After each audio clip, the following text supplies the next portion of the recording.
It's the go-home show for NXT TakeOver War Games, so let's go home. Go on, get out of here, get!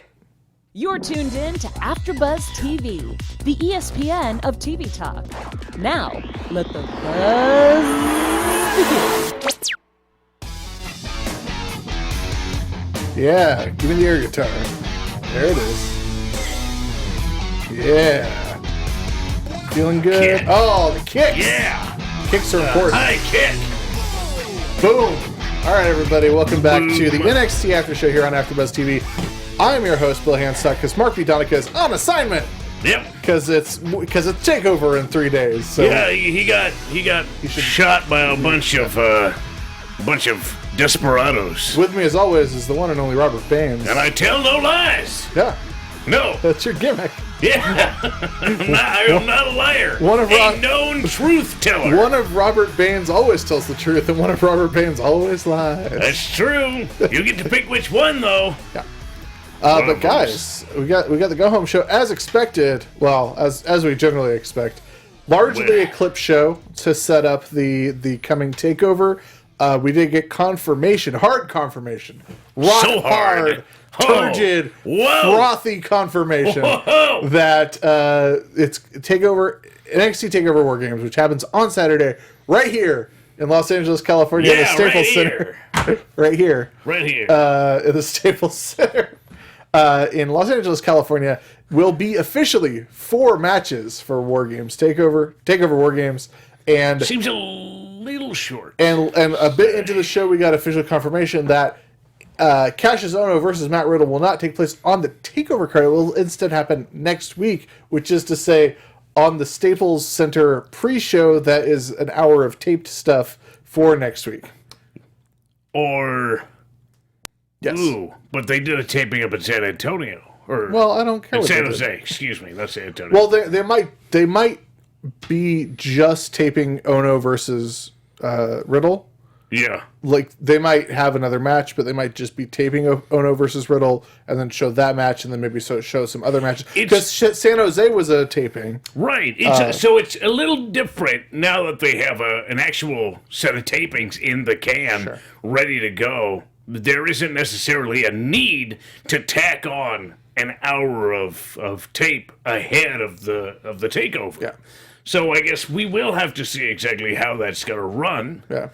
So that's my prediction is they'll do a dark match and they'll do Ono versus Riddle. And then we'll get Ono versus Riddle on next week's taping and then maybe some other stuff from the other Did you tapings. hear any spoilers from the San Jose taping? I have not listened. I have not read spoiler 1 since I stopped doing this for a living. Right. So, Yeah. no, I avoid. I purposely I avoid haven't spoilers. either, and that way surprises me. I don't look at the spoilers, but generally there are spoilers that come up, so I'm a little surprised that I haven't seen anything, or at least I don't even know how long the taping was that they did in San Jose. I can't imagine actually, it was an entire month's worth of tape. Sharkasaur brings up an important point. No, it will not be nearly a month's worth of tape. Yeah. I think it's just a couple matches that they're going to tape. Like it says, it's a TV taping. It might be an hour. It might not be. It's certainly not going to be a month's worth of taping at San Jose. It would offset. Kind of what But Sharkasaur brings up an interesting point. That's actually tomorrow. That's actually tomorrow night. Oh, is it? I lost. It hasn't already happened. That was my other thing. Is when is So maybe that's why we didn't see some spoilers. Yeah. Of course, it is also extremely possible for NXT to do TV tapings of matches that don't have anything to do with TakeOver. Yeah. Just tape some matches. They don't have to be spoilers or not. And I would imagine they wouldn't have any spoilers in whatever they're taping because it happens before TakeOver. But a spoiler in just what the matchups were, not necessarily the results of said matchups, but at least just what they were, how long the taping ran. Yeah, just the general breakdown. It's also possible that the next few weeks, we're all speculating here, but it's possible that the next few weeks of NXT television could be a little hodgepodge of stuff, next week we might get a match or two from the Staples Center plus a match from San Jose. Maybe in coming weeks we'll see stuff from Full Sail supplemented with some San Jose stuff. Like, you could have a Dakota Kai match from San Jose that's taped. You could have a Street Profits Evolve title tag team title match that's taped at San Jose, and you can just parcel these things out to supplement, because maybe they don't. Maybe the taping schedule's weird for Full Sail coming up, or maybe, Well, we're getting into the holidays. Yeah, so, exactly. It gets kind of complicated. So, yeah, maybe they'll tape 2 hours worth of matches in San Jose that they can just drop in to episodes where, or maybe they'll tape a completely, like, Evolve-centric stuff in San Jose that they can drop in, like, the week of... Christmas or something. Right. That we see. That'd be interesting. So I guess we'll have to keep an eye on the way things are going to turn out. And Sharkosaurus says there's one Full Sail taping before the end of the year. He believes it's the 25th of this month. So, yeah, get us through, get us a taping that'll take us through the end of the year, which you can supplement with the San Jose stuff and with the Staples Center stuff, and then do one in January, which gets us through. Actually, that's kind of a fast turnaround, because if they're doing one taping, it might be a massive taping, because it seems like Royal Rumble's a long way away right now, but but it's not. It's not. No, it's like not. 8 weeks. Yeah, which is crazy. Yeah. Which is very exciting. Things are moving at a ever increasing rate of speed, and it feels, at least to me, like all of this has come up incredibly fast. And I know partially it's just our schedules in general have been so hectic, but it's, I don't know, their WWE schedule has been just big show after big show. The last few weeks even have just been Evolution and Crown Jewel and now Survivor Series, and it's not just that there's been so many humongous shows and events that have happened in the past week. It's also this mega news that's come out, like Brock Lesnar's the Universal Champion again. Roman Reigns has leukemia. Becky Lynch got her face broken. Like, all of this stuff happened with Daniel Bryan last night. Like, there's so much stuff happening right now that it's wild. It is pretty, I don't know. And it's exciting. It's very exciting. Yeah, kind of like a train speeding out of control is exciting. We could all die at any moment, but it's thrilling. Like, take Crown Jewel out, and what an exciting couple months it's been. But even still, the fact that Crown Jewel actually happened threw them way off on a bunch of stuff. It's like, we have to go out of the country. We have to completely set up a whole other thing in a whole other place.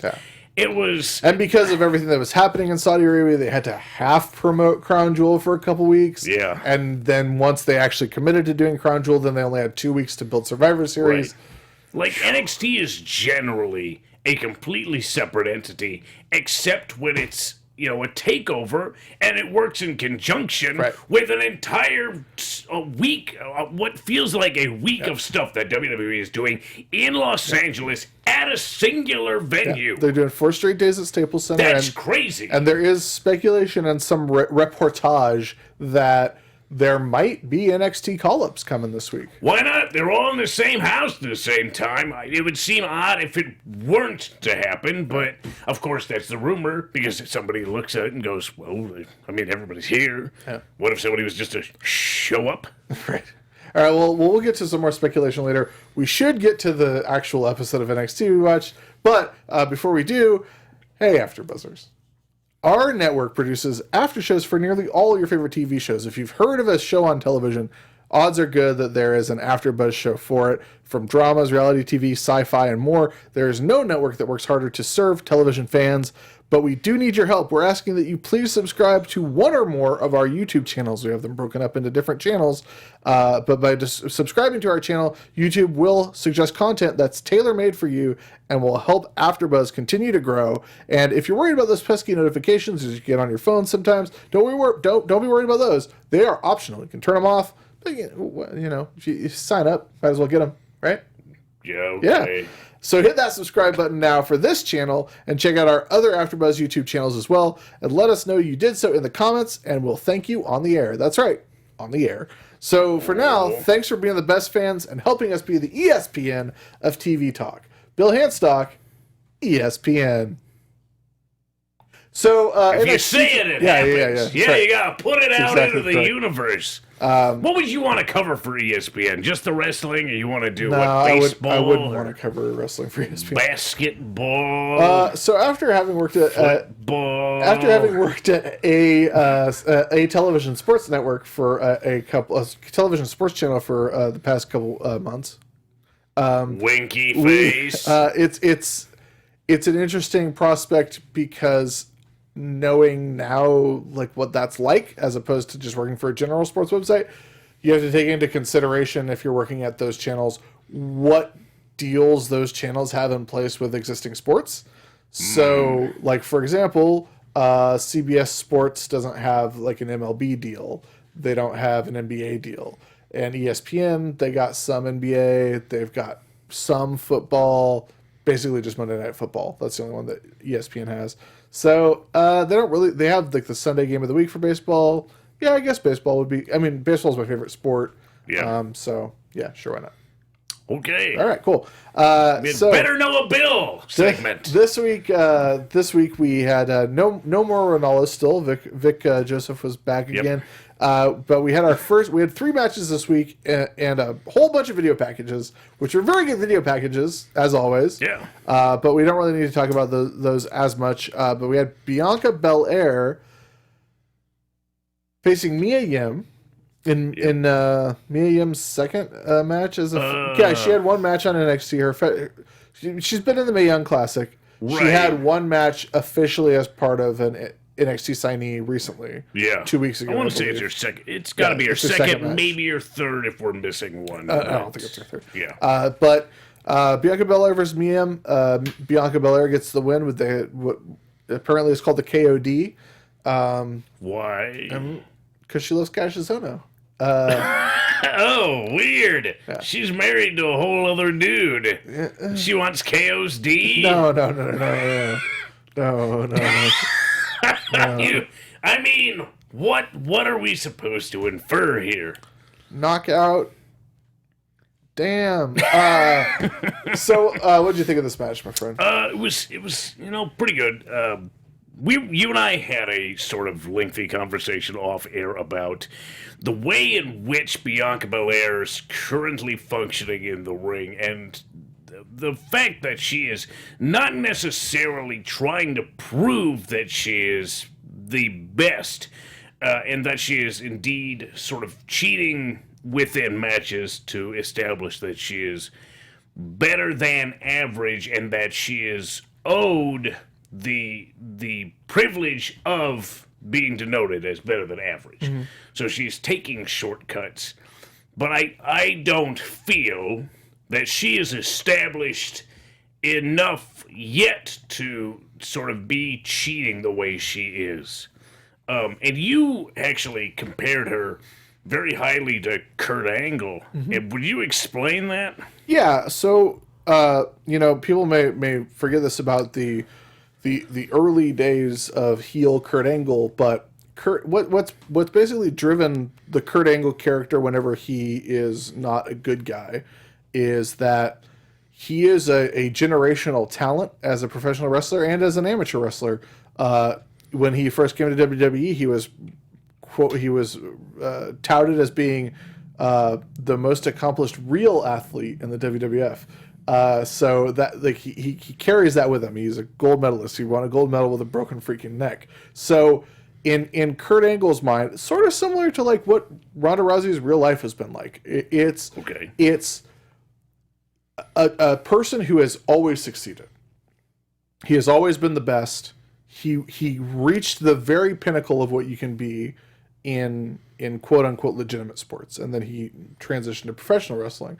So in his mind, he's always been the best. He's always going to be the best. And he comes from his character comes from a position of immense privilege and entitlement. So Kurt Angle's character believes, well, I'm the best.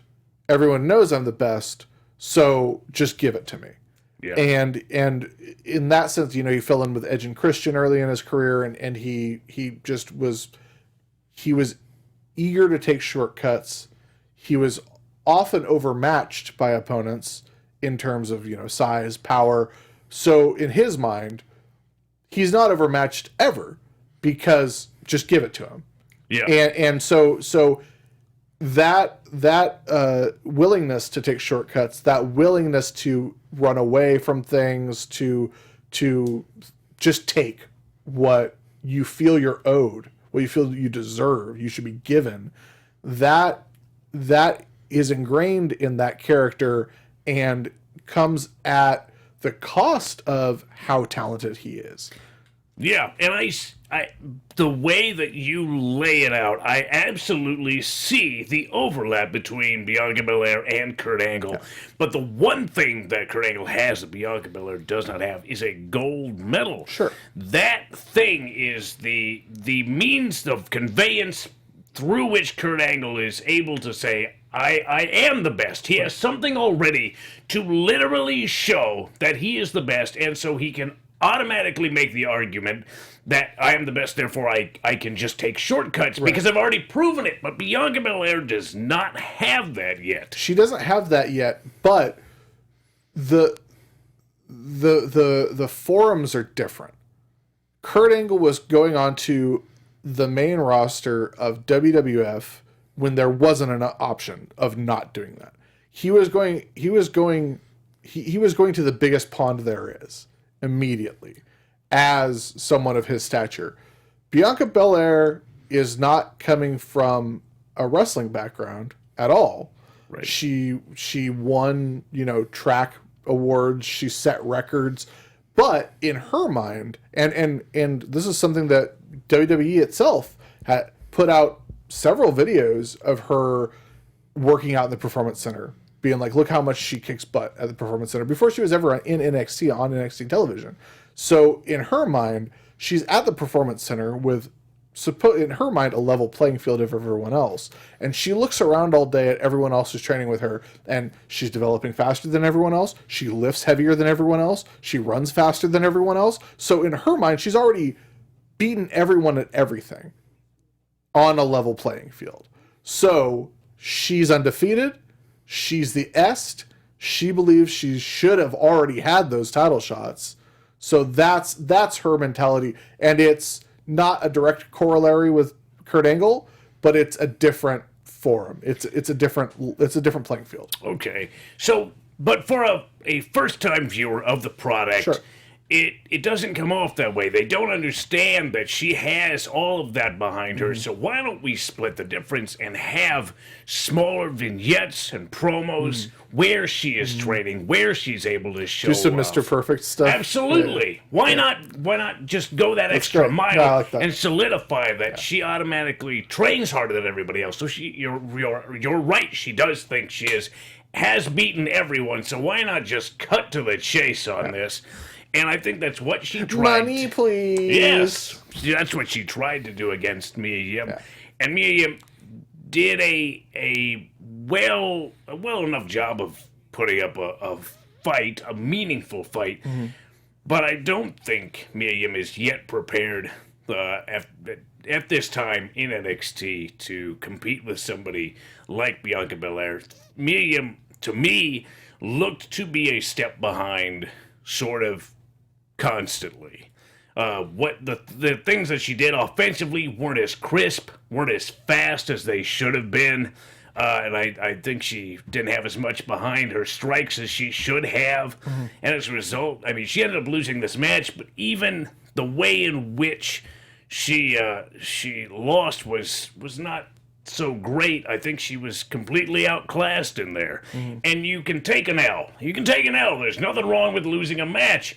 But I think she lost the battle as well as the war to look like she should be competing with Bianca Belair. Bianca Belair completely established and solidified the fact that she is above everybody else, especially this individual who has been wrestling for many, many years on an independent level and yet was not able to compete with Bianca Belair at her level in this ring. Mm. So I think it doesn't make Mia Yim look as good, but it makes Bianca Belair's statement that she is the est an actual fact, an undisputable fact. Mm.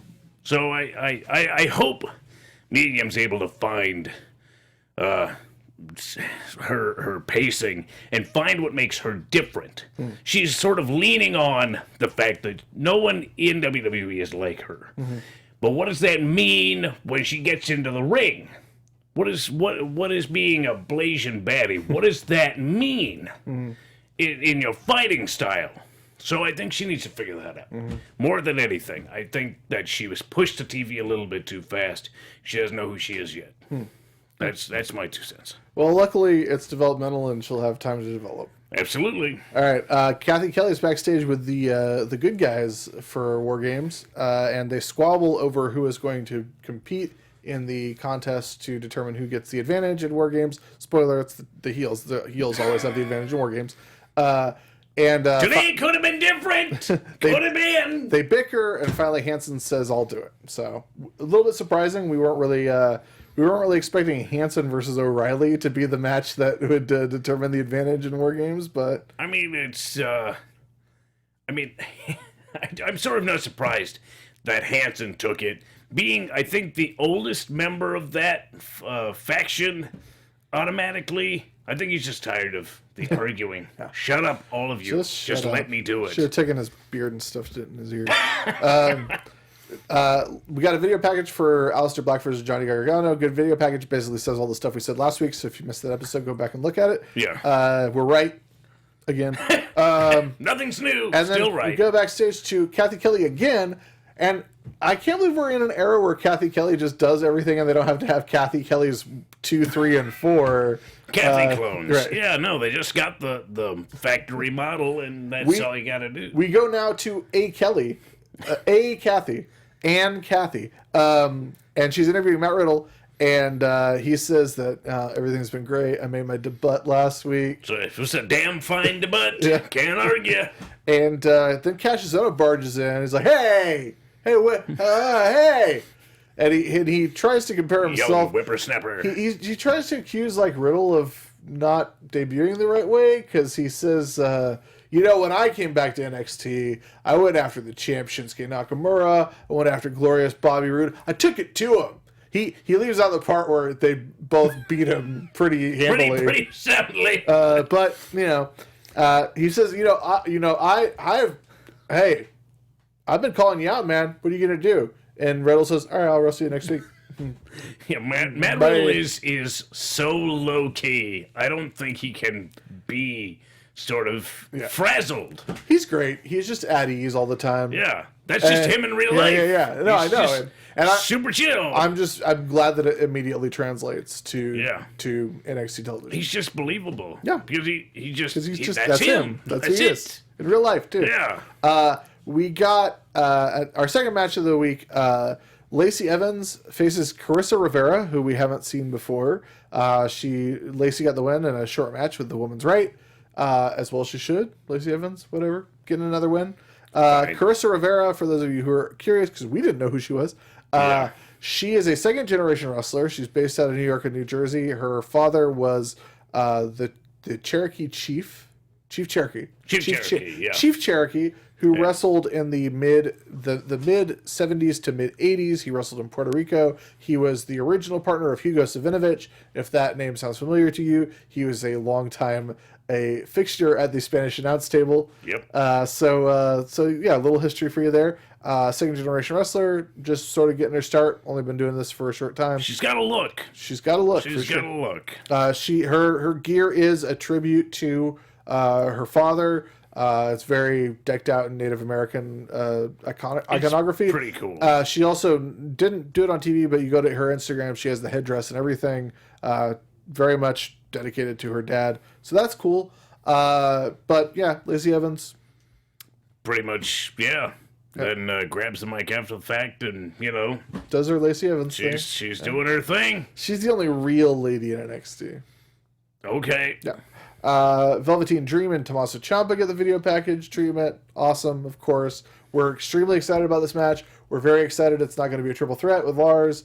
As we anticipated, Lars is, once again, thinking man's monster, and he is content to, we assume, sit back and say, after TakeOver, I beat the guy who was the number one contender. that by all rights should make me first in line to get a title shot against whoever is the winner of this match. I kind of wouldn't be surprised if he came out after the match concluded and just destroyed everybody. Why not? I'll destroy the loser and the winner. But if this happened on the main roster, he would, it would be, not even the main roster. 9 times out of 10, you be the number one contender. You insert yourself in a triple threat match. Lars is smarter than that because he knows the triple threat match. He doesn't even have to be involved in the finish. He can be nowhere near the ring, and it could end. And there goes his shot at a title. So. It's easier to beat one guy instead of 2 guys. Absolutely. It is true. I've heard that you only have a 33% chance of winning the match if there's 3 people. Well, 33 1/3. Yeah. Well, your chances of winning drastic go down. That's true. Yeah. And we recap for the women's title. I'm very excited for 2 out of 3 falls with Shayna and Kyrie. 2 out of 3 falls has a real history in NXT. It's the ultimate NXT stipulation. It somehow it has turned into that exactly. So they've got a real lineage to live up to as far as 2 out of 3 falls matches. And I honestly think that they're going to do it. I really don't see why they couldn't, especially these two. They are able to make magic. Yeah. Kyle O'Reilly and Hanson were the main event to determine advantage of War Games. Those of you who may not remember, War Games works thusly. 2 gentlemen start in the double ring, and the one cage double ring. Double wide cage. Historically, War Games has a roof on it. It will not have a roof on it, once again, because Ricochet is going to do something crazy. Unless it does have a roof, he does something crazy off the roof of the cage to the outside, which is ill-advised. It's all ill-advised. Whatever. Everything Ricochet does is ill-advised. Yes. But that's awesome. So two people start every couple minutes. Someone else enters, one alternating teams. So the advantage in War Games is 2 people start. If you have the advantage, you get to be the first out. So you get to have a 2-on-1 advantage to start with, and so on until all the members are in. There are no... The eliminations don't begin until everyone's in the ring. And then, it used to be tap out only, but size advantage definitely goes to the good guy team this time around. Undisputed Era are overly skilled and underly sized. But the Undisputed Era were the winners of the only other War Games match last year. And they also did not have the size advantage because the other 2 teams in that match were Sanity and the Authors of Pain and Roderick Strong. Right. So size doesn't necessarily, size doesn't matter. Victory. Yeah. Good news, everybody. Size, not necessarily as important as the internet would have you think. But this is a fun match. And everyone got involved, as we could have anticipated. A lot of chicanery at the end. Adam Cole tried to do his best to cheat, got popped by Rowe, then got popped by everybody else in the Undisputed Era. Then, Pete Dunne came out. Pete Dunne making the most lackadaisical save. Pete Dunne is so good, he doesn't have to run in. You can just amble in. Just walk in and start laying people out. And when everyone was fighting on the outside, then Ricochet slid into the ring, jumped over the ref's back, took out everybody. And while the ref was making sure that the people not involved with them in the match were okay, Kyle O'Reilly hit Hanson with his tag team title belt and pinned him. The Undisputed Era has the advantage in War Games. And what'd you think of the match? It's pretty good match. I mean, we weren't necessarily we didn't know what to expect from Kyle O'Reilly and Hanson.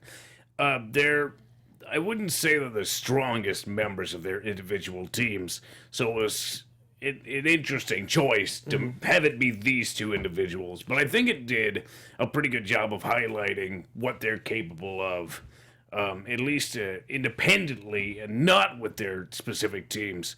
I was a little surprised to see Kyle O'Reilly get the advantage on Hanson with strikes. He was able to target the knee and do a lot of damage to that specific part of the body, which is generally the thing you want to do when you're wrestling a larger opponent. But it didn't seem to slow down Hanson too much, as he was able to hit a dive to the outside on O'Reilly, which was not advised, and I think he was a little worse for wear after that particular maneuver. He hit the ground really hard on the knee that had been targeted almost the entire match and was slow to recover.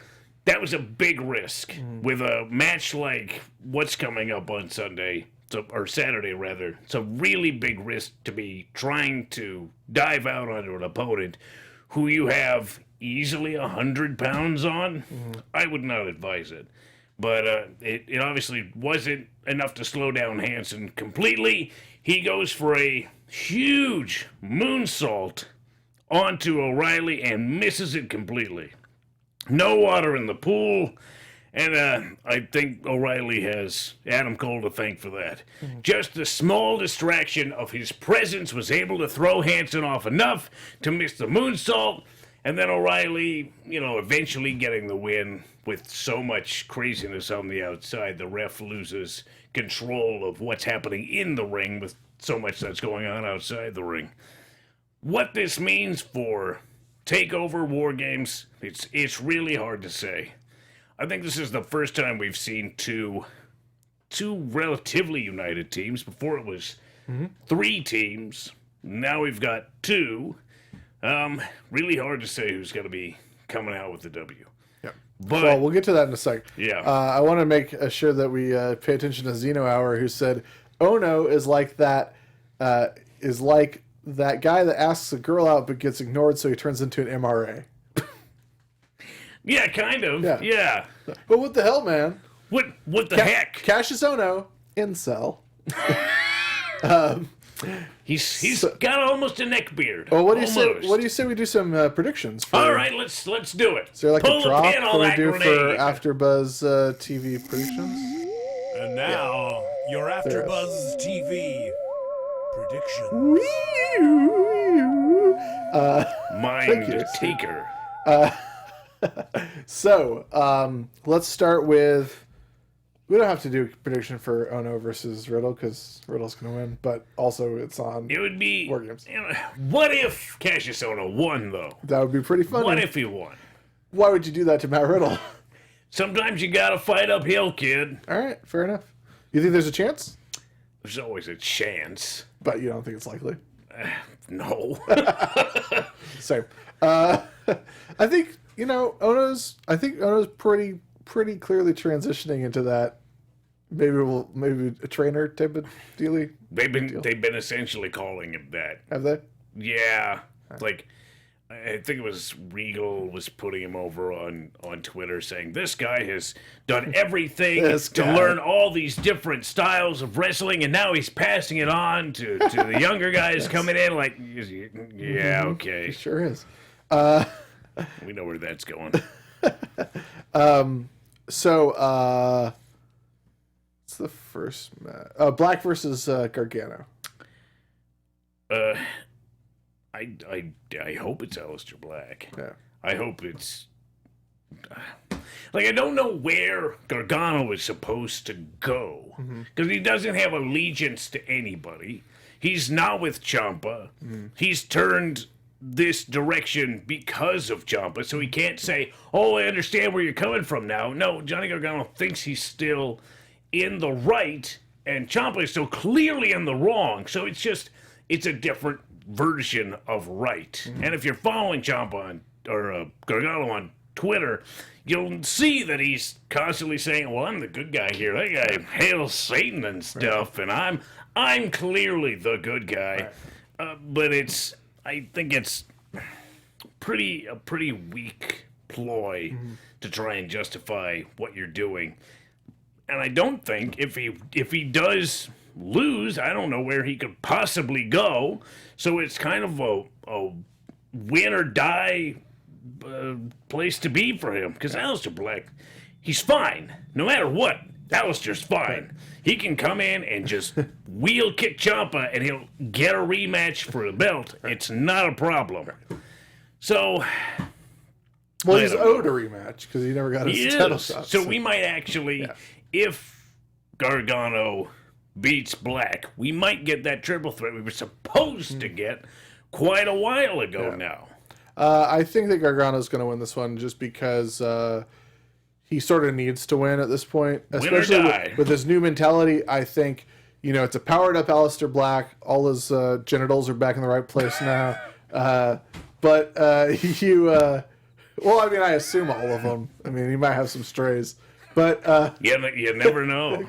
yeah, just got some floaters. If you got 2.5, Right. that half is unaccounted for. But powered up Aleister Black. But I think that now that Johnny Gargano is not afraid to cheat to win, he's going to do just that, and thus, like you said, Aleister Black is fine either way. But we get to know as fans, Johnny Gargano didn't really win that match on the level, so I think that's what's going to happen. There's going to be some chicanery. Yeah. That's maybe a crutch, but something will happen. It's just weird that if Gargano does use the crutch, it seems kind of odd because that was very much Ciampa's thing, with the being a pirate and everything, and one leg. And I don't know what Gargano has. What does he even have? I don't know, man. He's got a hood. He's got a hood up. I'm dark now. Emo Johnny. Baszler versus Sane, 2 out of 3 falls. Oh, man. So bonkers. Probably Baszler. Probably. Okay. Because I imagine her being very comfortable, and it's going to be a fair fight. Mm-hmm. But then when it comes down to it, Baszler has no problem cheating to get that final victory. Yeah. Whereas Kyrie, I don't think she's got that because she wouldn't need it. She wants to win clean. She wants to prove that she is, for realsies, the best.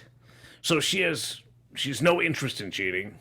And I don't think she would be upset losing by somebody cheating necessarily, because it's, he won, but there's an asterisk.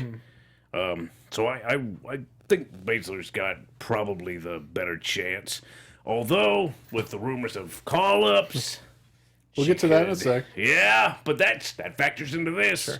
Sure. You think Baszler's more likely to be called up than Sane? Yes. Okay. Yes. At this time, yes. I'm going with Sane only because I feel like there are more options story-wise with Sane as champion, and I feel like neither of them really needs the title, but if one of them needs it more than the other, I think it's Sane at this point. You could be right. All right, yeah. But that's my call. Zeno Hour thinks Candice is totally going to interfere in Gargano versus Black, which we hadn't considered. Yeah, sure. I would like her to interfere on Aleister Black's behalf, actually. Hell yeah. That would be more interesting than her being like, yeah, stand by your man and stuff. Yeah, Candice Black. So we've got the NXT Championship match, Dream versus Ciampa. I think that I would love to see Dream be NXT champion at some point. If he stays in NXT, it's going to happen at some point, but there's no guarantee he's going to stay at NXT. I'm going with Ciampa to retain only because of two very small reasons. One, it feels a little bit early for Ciampa's reign to be over. And two, she's still got so much heat. And two, I think that if Dream wins the NXT Championship from anyone, it has to be from Aleister Black in Dream Black 2. Yeah, I would definitely agree with that. If he were to win it, that would probably be the most apropos way of doing so. But I don't. He, more than anyone, does not need the championship. That guy's larger than life. I can't wait to see what he comes out to the ring wearing. It being in Los Angeles, he's already all about the fashion. I don't know what the heck to expect, but that's the biggest thing that I'm looking forward to. I'm not even necessarily looking forward to the match because, in my mind, it's a foregone conclusion. Tommaso Ciampa is going to win because there's just no place to go. I'm so looking forward to being in the building on Saturday night because I can't wait for everyone in attendance to cream their jeans when everyone, every last person. Look, jeans will be creamed. Oh yeah. Oh yeah. So your official prediction? Oh, it's got to be Ciampa. Okay, and the main event. Yeah, War Games. I think they should have made it winner take all. Yeah, I feel you. Because that would have been real fun. Because I think what we can predict more likely is who's going to be the first eliminated and who are going to be the last two, essentially. I'd say first eliminated is... I think it's going to come down to a 2-on-1 with Undisputed Era having 2. Yes. And those 2 would be... Is Strong and Cole too obvious, or... No, not necessarily, because we haven't really seen that. So seeing them together, that would be a moment. That'd be a statement. And then Ricochet, right? Or Dunn. I mean, it's not going to be one of War Raiders. You think one of War Raiders is going to go out first? Do you think Bobby Fish is going to go out first? I think it's tough. I sort of think Bobby Fish, but maybe Pete Dunne. Maybe Pete Dunne first, because he really doesn't have a dog in the fight. Yeah. He's essentially the most solo guy of a 4-man team that's fighting fighting a real 4-man team. I'd say Pete Dunne's out first, and Ricochet's probably holding out the longest, because why not? And as far as the last 2, yeah, I have to agree with you. It's got to be Cole and Strong. Yeah. So that's kind of how I think. But then, do you think it ends up being Cole and Ricochet as the last 2, or Strong and Ricochet? Maybe Cole and Ricochet. It all depends on if there's unfinished business. I honestly think there's a chance that it's down to Ricochet, Cole, and Strong, and Ricochet hits the 630 or some crazy move off the top of the cage, and he hits the big move but then loses. So it's possible that Cole and Strong could win with both of them left. Yeah. Could be. I think Cole has the best chance of winning. Yeah. Period. Just because we've seen him in a war game scenario before, and he's really adept at avoiding danger completely for as long as possible. Yeah. His game is survival, which is a game I can really appreciate. Yeah. So I think he's able to hang on the longest. And capitalize the best. Because, Ricochet always hits that 630 with such force that he ends up on his feet and walking away from the 630. So imagine him hitting the 630 off the top of the cage. He lands on Cole. The momentum takes him to his feet right into a sick kick. Yeah. Yes. I could easily see that. Man, I'm just getting jazzed thinking about it. So, yeah, that's the War Games predictions. But I've got one more question for you. Yeah.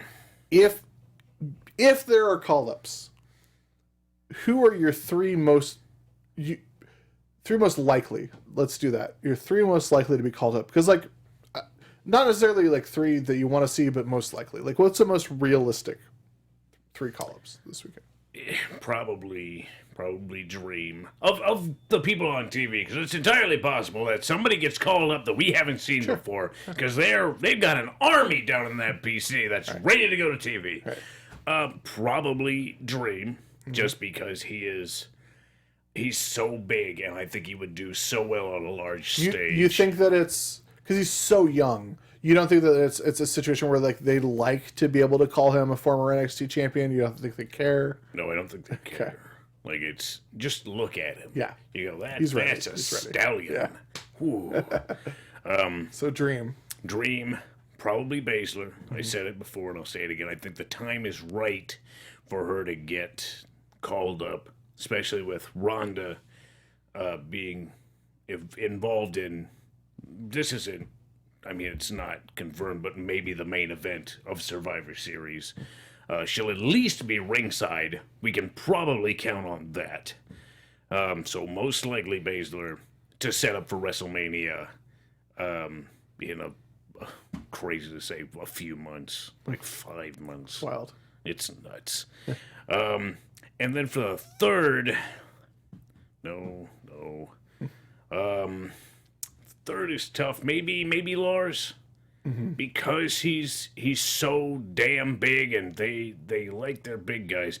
205, I think, is fine right now. I don't think you you can add anybody to 205. Plus, And that doesn't really count as a call-up either. Right, but anybody at the top of NXT right now, they're all 205 guys. I don't think you can really make a whole lot of impact doing that. I think it's got to be Lars Sullivan. Shout out to Kyle Franklin. Thank you very much for hitting that subscribe button. We appreciate it.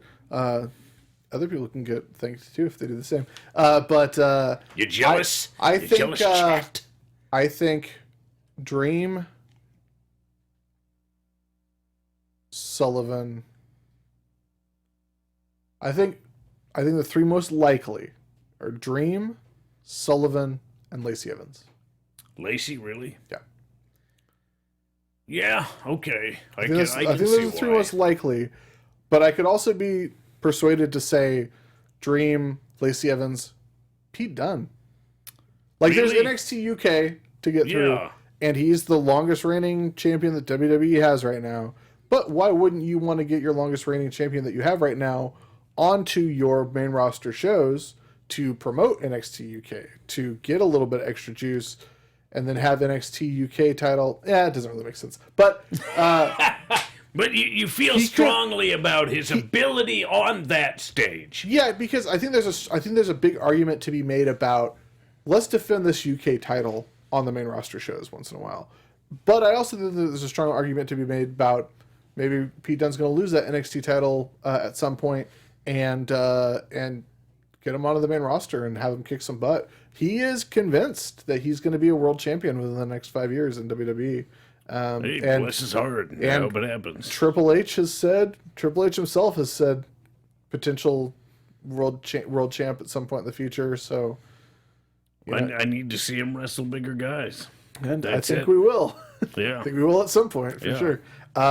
But we're really excited about TakeOver this weekend. Yeah. And you've got some other stuff going on this weekend. So why don't you tell people about where they can find you, where they can say hello? On the social media, you can find me at Baines Destroy, Baines Destroy. And Friday, I will be up in the Oakland area for Hood Slam. It's 80s night.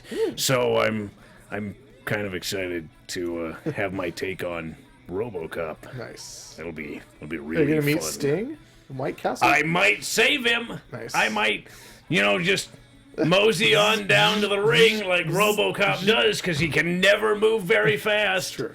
Maybe hit a people's elbow. Nice. The slowest people's elbow. That would be amazing. Freaking great. I'm looking forward to seeing footage of that event at some point. But we will be at TakeOver and possibly Survivor Series. If you're in around and see us, say hello, of course. You can find me on all social media at Sundown Motel. And pre-order WWE Comic number 23. I'll have a backup story in there. So that ships in December. Check it out. Thanks to everybody for joining us. Follow Mark B. Donica on Twitter at Mark B. Donica. And make sure that you check out tpublic.com/NXTeam. I believe there is a sale going on right now, 30% off. Yeah. So get in on that. We got some fun shirts for everybody. If you like them, you'll help support us. We've got some other ventures coming your way in the near future. So stay tuned to this space. And thanks to everybody for tuning in, and we'll see you next week. Bye-bye! Our founder, Keven Undergaro, Phil Svitek, and me, Maria Menounos, would like to thank you for tuning in to AfterBuzz TV. Remember, we're not just the first, we're the biggest in the world, and we're the only destination for all your favorite TV shows. Whatever you crave, we've got it. So go to AfterBuzzTV.com and check out our lineup. Buzz you later. The views expressed herein are those of the hosts only and do not necessarily reflect the views of AfterBuzz TV or its owners or principals.